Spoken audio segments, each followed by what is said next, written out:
compliment BYU. I thought they played well, shot the ball extremely well from behind the arc, which is what they've done, and they did it again tonight. We have to be better, defending the three, and but you give those kids credit. They made some quick, tough shots. They played well together, 22 assists, and so they really connected well offensively. And for us, we got to understand what the game plan is and the things that we got to do better at taking away in order to give ourselves a better opportunity. Coach, obviously there was a lot of key points in the game, but it seemed like the end of the first half, beginning in the second half, it looked like you were probably going to go into the locker room with a decent lead, and they hit the 4-point play, and then in the second half they came out firing. Kind of how tough was that sequence? Because after that it seemed like you were playing from behind a lot. No, absolutely. I thought, considering we were in foul trouble with Keyshawn sitting out most of that half, I thought we were in a good position. We had a 2-point lead. We had a chance to have a bigger lead, like you said, but we had a tough foul on a 3-point shooter, and it picks up 4 points. And so for us, I thought I started the second half just wasn't very good. I thought it was more the turnovers. I think we had 4 turnovers in the first 4 minutes. And so it wasn't a lack of shot on goal. We missed a few shots, but it was the turnovers that I think really gave them some run outs, gave them some easier opportunities, and that's stuff that we got to prevent. We only had 2 turnovers in the first half. We had 8 in the second, and that's not who we've been. We've taken care of the basketball recently very well, and we have to understand the importance of that. Coach, you mentioned foul trouble. You guys were also missing Mikey Williams and J.J. Taylor today, along with foul trouble with Keyshawn and then foul trouble with Darius Johnson in the second half. How did that affect your game plan and the way you guys attacked? Oh, that's tough. I mean, when you're losing 2 of your, more experienced players, 2 guys that have done a great job for you all year, I don't need them sitting next to me. And they have to do a better job of being disciplined, like I said, not losing our composure in situations, understanding, that's going to potentially add fouls with technicals and or picking up fouls and frustration, defensively. We can't have that. We have to be more mature than that when we play. And that's things that we have to, talk about and things we have to continue to work on. And like I said, it's an emotional game, but you can't get too high or too low in this game. You have to stay steady. And I thought a couple of times we got a little too emotional and it led us down the wrong path. Coach, at the halfway point of the conference slate, kind of in a critical area, now sit at 4-6 in the Big 12. What's the message to the guys going forward, especially with 2 more games coming up in a week? Well, we have to regroup and respond. Our message stays the same. We have to understand what the game plan is, and we have to execute. It's going to be that simple for us. And if we do those things, we give ourselves a chance every night, and that's what we did, on most nights. And we have to, look to regroup again and turn our fortune around. Hey, Coach, how's it going? Since you had the news from Mikey and JJ not playing, Niels, he stepped up, was ready to play, man. You expect that from one of you guys like that? No, I trust our guys, and Niels is a second-year player for us. He knows what I want out there, both offensively and defensively. He played, in meaningful minutes last year, so it's not like he's coming into the Big 12 and has never been on the floor before. He has been in these games, so I could trust him in those situations to come out and contribute. Coach, what was the biggest difference you noticed between the first half and the second half when Keyshawn was on the court versus when he wasn't? Well, of course, when Keyshawn's on the court, he just, he attracts a lot of attention by the opposing team's defenses. So when we're running our offense and different things we're doing, you can just see them, game planning and trying to do things to kind of slow it up for him. And, like I said, he does a great job of facilitating and or going to score. So, running our offense with him in the game, of course, a lot of things we do is designed for, when he's in there playing.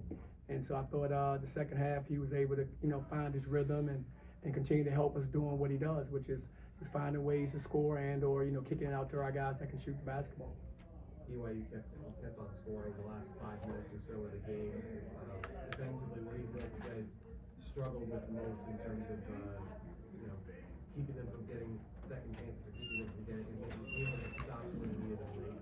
Well, exactly. We need to get stops coming down the stretch, and we didn't do that. And that's something that I've really liked about our team. We've typically gotten stops down the stretch, and we didn't. And so we got to do a better job. Most of them were three balls that we gave up. Like we gave up 1 offensive rebound putback, and so we got to do a better job making sure that we take away the shots that they're attempting to take, and we got to do a better job of boxing out and pursuing the rebound. Is there a flu bug going around the team? I think the broadcast said there's got JJ and Mikey have the flu. What's their status? Is that what it is? Yeah, absolutely. Guys are a little sick, but that's part of the game. I mean, everybody's battling that right now. I think this year, it's probably been more than any year. Most teams I've seen have been going through some things, with sicknesses, cold, flu-like symptoms. So, You know, we have to be, you know, smart about, you know, how we get our rest, you know, washing our hands, eating properly, all things that's required to make sure that we get over these things quicker and or that we don't catch them. Johnny, you guys get back at it on Wednesday against Cincinnati. What do you need to do you guys have been so close to a lot of close games over the last 3 or 4 weeks. What do you guys need to do to finally go that home? Well, we need to execute better. You know, I said earlier, we got to execute better. I mean, we were in position, and then I think it came down to execution. I thought, you know, down the stretch, they executed better than we did down the stretch. Like you said, you know, look at that last 5 minutes. You know, I thought they were pretty efficient all the way through that last 5 minutes, and I don't think we were as efficient as we needed to be. Time for a few more. Coach, they were getting a lot of catch and shoot opportunities that they were converting on. What do you guys have to do to be better in closeout situations and with disrupting the passing lane so they don't even have a chance to get those opportunities? We have to be more active on the ball, and we have to close out the guys faster. Coach, team forced 17 turnovers, you scored 18 off of those 17. That's a difference there too. You know, absolutely. That's our game. I mean, we want to, you know, that's how we play. And so we were able to force the turnovers, just that they had 22 assists. So in the game where it's going to be a high possession game, the way we play, you know, I thought we did a good job with that, with our activity and in our aggressiveness. We just, you know, didn't quite force enough turnovers considering, you know, they had 22 assists. So they had a plus, you know, turnover to, you know, assist ratio. And so we like it to be somewhat the other way around. Coach, BYU doubled you guys' points in the paint in the second half there. Just what were you noticing down low in the second half? Well, they were making adjustments toward how we were defending, trying to find ways to take advantage of what we were doing. And that's what the game is about, just making adjustments. And so they made some adjustments to try to, you know, put the ball in, you know, other positions on the floor to see if they could get other openings, whether it's, you know, the post guy rolling or throwing it inside. And so that's what they were able to do. And so, you know, we were trying to take away the three, of course, as you could imagine, because that's their most, you know, potent weapon. That's what all season long they've been one of the best teams, you know, in the country, in my opinion, at shooting the three. So, you had to pick your poison on what you're going to take away because you're not going to take away everything. And so I thought we did a good job of trying to take away the three. And so in doing so, maybe they had some roles that were open in the lane for guys to, you know, maybe get some finishes or drop off to someone else. Coach, it seemed like a crucial part of the game. Darius Johnson was coming out with the ball, and the team could have been tripped, and it could have been called a foul, or whether it was or not. But how did that influence the rest of the game? How did that change the momentum? What did you see from that play? I didn't see the play, so I didn't see what happened. You know, I have to watch it on film to see if he actually got tripped. But if he got tripped, it should be an automatic call. I've always been told when we've been in that position, when guys fall, then they, you know, usually the call comes. So hopefully, you know, I'll see, and hopefully he didn't get tripped. If he got tripped, it'd be very disappointing because, you know, that's supposed to be an automatic. Last one here. Coach, heading into this game, your team was the last team in for March Madness as it stands. How do you approach and deal with these higher pressure, crucial matchups in terms of getting a bid? Well, I love these situations. You know, I've been, you know, raised in these situations all my career. So for me, I love it.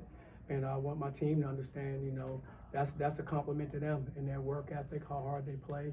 And so, you know, to give themselves an opportunity to be in conversations. You know, I'd rather be in a conversation than that. And so we have to learn to, you know, play in those situations because that's good for you. It's good for you as a player. It's good for you as a person, you know, for later on in life. Thanks, everybody. Appreciate it. Thanks, Thank you. Coach. Thank you. Thanks.